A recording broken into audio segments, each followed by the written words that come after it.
Okay, welcome back. In this exercise, we're going to be making a 12-column grid. It's going to be this grid's going to be constructed on a smaller canvas size in Photoshop, 640 pixels by 480 pixels. So we're going to, and this is actually what you're going to end up with. Is you know, the columns are in red, and the gutters, which is the space in between the columns, is in green. And of course, we're padding on each side here.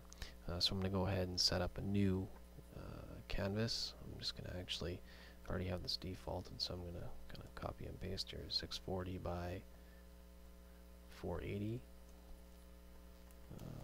12 column grid. Click OK. So this is my base that I'm starting from. You may want to go through the preferences, which is up over here. I want to remind anyone who's looking at any of these YouTube tutorials on my site that these are extremely basic tutorials. Anyone who's looking for advanced stuff, you're probably in the wrong spot. Save you some time. Anyway, right. Oh yes, the preferences. So Command K to get the preferences. And we want to check our units and rulers. We want to make sure our measurements are in pixels. And we want to go down to guides and grids, and we want to make sure that I have this thing turned on to 5 pixel increments. So you're going to have the main grid lines you see. It's going to be every 5 pixels, and the subdivisions will be in 10. It works okay if it's in 10 pixel increments, but I prefer to have 5 because it just breaks it up a little bit more for me. So once that's done, what we're going to do is we're going to actually, if you do the math first, you need 25 pixels on each side, the right and the left here. So the right and the left side. That's for padding basically, and then we're going to start the actual columns in, going right across. So, real quick and dirty way to get some exact measurements is that if you go to your marquee tool, which is right over here in the corner, we want to go to fixed size, and you can actually see I was doing some other stuff here, and you can tell the marquee to go to fixed sizes, so 25 pixels by 25 pixels example.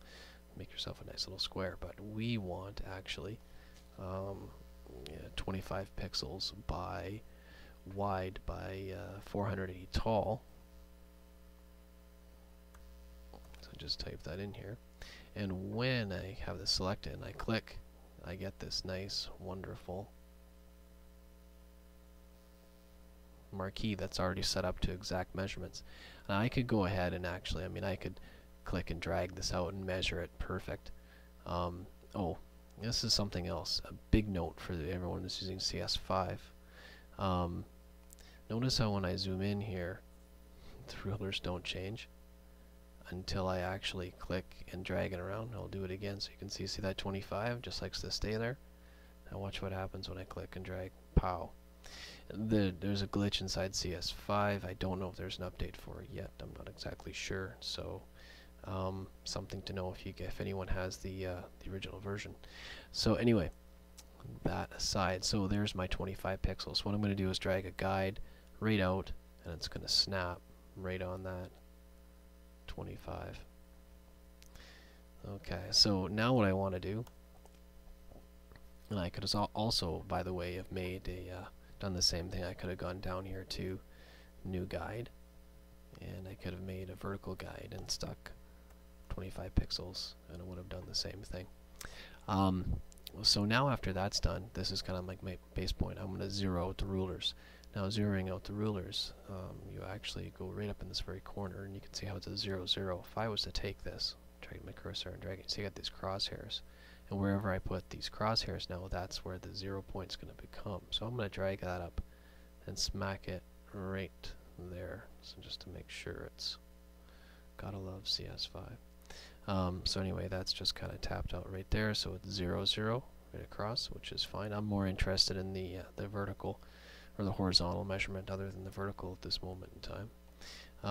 So anyway, once that's set up, now I want to make some more, I want to do my column. Now my column is going to be, let's see, I have it written down here, 40 pixels wide. So again, I can go back to this thing here, my fixed size for my marquee, right up at the top, and type in 40. I'm going to zoom out a bit. And then it's going to want to snap in place. And actually, when you're doing this kind of snap stuff, it's nice to actually turn off your grid. And you can actually do that by going under View, Show Grid right there. Command apostrophe, I believe. And that is commands, for guides it's command semicolon. I think that's what that is. Anyway, I'm going to turn that off. Smack down my other guide, and then again now I'm just going to drag across, line it up. Okay, so now I've got two. So now what I want to do is I want to do the gutter. So this is my column. Now I'm going to draw a gutter, and the gutter is 10 pixels wide. I'm going to deselect that, and now I'm going to go ahead and smack down my gutter, and then of course drag in. Notice when I'm doing, you know, any kind of actual lining up, I'm zooming in, you know, at least 500%, 600%. It's really hard to do layouts when you're doing this, when you're looking at 100%, because things just, you know, they're not that exact. So you want to get in there tight and do it right. So once that's done, I mean, I could go ahead and like draw this all the way out and stuff, and you know, eventually draw out all the guides, but I want to talk about shape layers here. So this is my background. So what I'm going to do is actually get the pen tool going on right there, select it, and I'm going to go over here and make sure that my shape layers is turned on, and also that my rectangle tool is turned on also, and you see it defaults to a nice color here. Now the reason why I do this is because I can just go ahead, number one, and draw a nice line. It's going to snap to it. There's my column.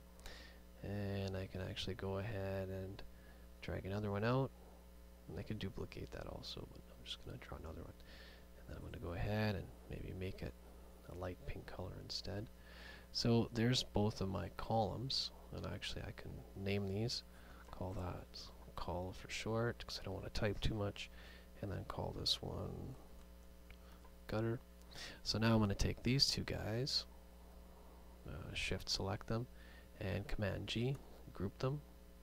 I'm going to call this, you know, column gutter 1, for example. Actually, just nothing like that. So once that's done, see, now the reason why I'm grouping them is because now I can just select this group and move the whole thing around inside. So anything that's inside a folder, which is called a group, you can move stuff around. So once that's done, all I'm going to do is just duplicate that group. Sure.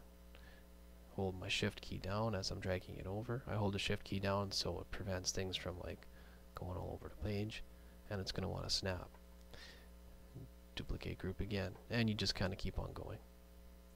And because the grid, this pixel grid, is turned off, what's going to happen is Photoshop's going to start snapping the edges of the shape layers to one another, and then do the same thing and keep on going.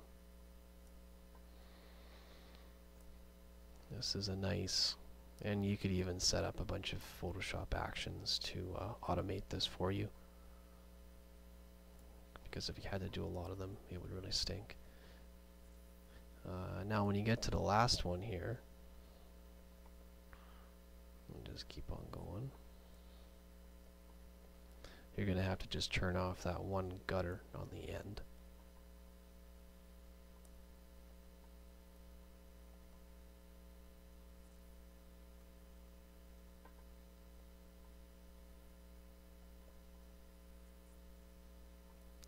And then you open up that and just turn that gutter off like so. So now what we have is a beautiful 12 columns right across. It says 11 here because we didn't name the one at the bottom. And then you've got 25 pixels on each side. And of course, a nice way to check real quick. I mean, you could go in there and measure it, that's cool. But again, just use the marquee tool and just type in the measurement that you know it's supposed to be. And then just zoom in. You don't want to get too close, but I guess you kind of have to. And then just click. Okay, it's 25. And then go to the other side. Zoop. And click. And this is where turning on the grid helps quite a bit. because now you can actually see. And that's 25 also. So there you go. So now we've got this nice little 480 by 640 by 480 12 column grid set up. It's pretty much a template, and you can do whatever you want with it and bring it all over the place. And the nice thing about, and one of the other reasons why I also use shape layers for all this stuff, is because it's scalable. Like, I mean, if I was to drag this into a larger canvas, like 1024 by 768 or whatever, for example, we'll just even do this just for kicks and giggles.